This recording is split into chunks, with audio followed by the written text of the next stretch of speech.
वो इज्जत जो मोहब्बत से महंगी थी। सायरा को लोग हमेशा एक ही जुमले में समेट देते थे, ये लड़की बहुत मजबूत है। किसी ने कभी ये नहीं पूछा कि इसे मजबूत बनने की जरूरत क्यों पड़ी। वो बचपन से ही कम बोलने वाली नहीं थी, मगर जल्द ही सीख गई थी कि हर बात कही नहीं जाती। कुछ बातें दिल के अंदर दफन कर दी जाती हैं। बचपन का सबक। सायरा के घर में औरतों को बर्दाश्त करना सिखाया जाता था। इसकी माँ अक्सर कहती, बेटी, औरत का असल जेवर सब्र है। सायरा ये जुमला सुनती थी, मगर दिल ही दिल में सोचती थी, अगर सब्र ही सब कुछ है तो खुशी कहाँ जाएगी। ये सवाल उसके साथ बड़ा हुआ। वकास से मुलाकात। वकास इसकी जिंदगी में किसी तूफान की तरह नहीं आया था।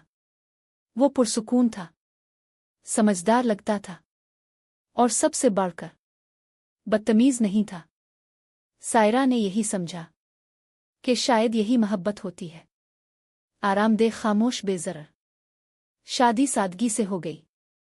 लोग खुश थे, खास तौर पर वो लोग जो ये समझते हैं कि औरत की खुशी शादी के बाद खुद ब खुद आ जाती है। शादी के बाद पहले चंद महीने सब ठीक रहे, फिर आहिस्ता आहिस्ता जुमले बदलने लगे। वकास की माँ ने कहना शुरू किया, हमने तुम्हें बहुत आज़ादी दी हुई है। हालांकि आज़ादी सायरा ने मांगी ही नहीं थी, वो तो सिर्फ सांस लेना चाहती थी। वकास सुनता था, खामोश रहता था, और यही खामोशी सायरा को अंदर से खोखला करती जा रही थी। वो खामोश तशद्दुद। वकास ने कभी चीख कर बात नहीं की, कभी हाथ नहीं उठाया, मगर वो हर बार गलत बात पर भी खामोश रहता। और खामोशी कभी कभी सबसे जालिम हथियार होती है। जब माँ सायरा को कहती, हमें ऐसी बहू नहीं चाहिए थी, और वकास नजरें झुका लेता, तो सायरा को लगता जैसे वो अकेली एक पूरे कमरे के सामने खड़ी है। दफ्तर दूसरी दुनिया। दफ्तर सायरा के लिए सांस लेने की जगह थी। वहां इसकी राय सुनी जाती थी, इसकी मेहनत मानी जाती थी, और उसका नाम इज्जत से लिया जाता था। वहीं हमजा से मुलाकात हुई। हमजा ना हीरो था, ना नजात दहिंदा, वो बस मुहज्जिब इंसान था। वो सायरा से कहता, तुम बहुत ज्यादा बोझ उठा लेती हो। ये जुमला मोहब्बत का इजहार नहीं था, मगर सायरा के लिए आईना था। वो लम्हा। एक दिन सायरा दफ्तर के स्टोर रूम में अकेली रो रही थी। हमजा ने दरवाजा खुला देखा तो रुक गया। इसने करीब आकर बस कहा, तुम अकेली नहीं हो, लेकिन तुम्हें किसी का मोहताज भी नहीं होना चाहिए। इसी लम्हे सायरा ने फैसला कर लिया, यहां से आगे एक कदम भी नहीं, क्योंकि वो जानती थी कि गलत जगह से मिलने वाली हमदर्दी आखिरकार एक और कैद बन जाती है। घर की आखिरी रात। इस रात वकास की मां ने मेहमानों के सामने सायरा को जलील किया। वकास वहीं मौजूद था। इसने कुछ नहीं कहा।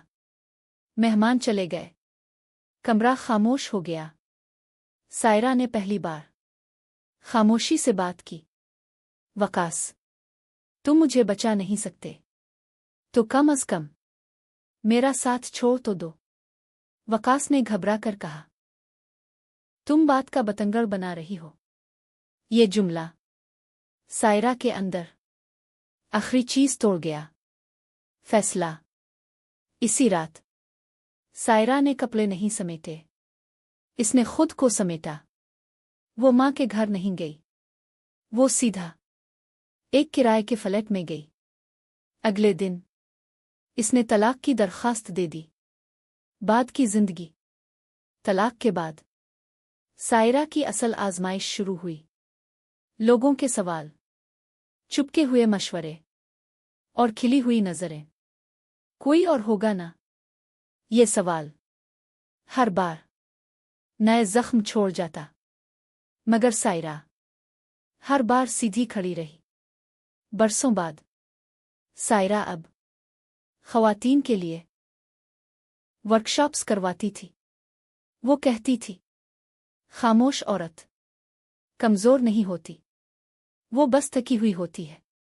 एक सेमिनार में वकास सामने वाली कतार में बैठा था, आंखें नम, चेहरा झुका हुआ। सायरा ने इसे देखा, मगर पहचान कर भी नजर हटा ली, क्योंकि वो जान चुकी थी कुछ लोगों को छोड़ना बदला नहीं, नजात होता है। अंजाम। सायरा ने मोहब्बत को बुरा नहीं कहा, मगर इसे इज्जत से कम भी नहीं होने दिया, और यही इसकी सबसे बड़ी जीत थी।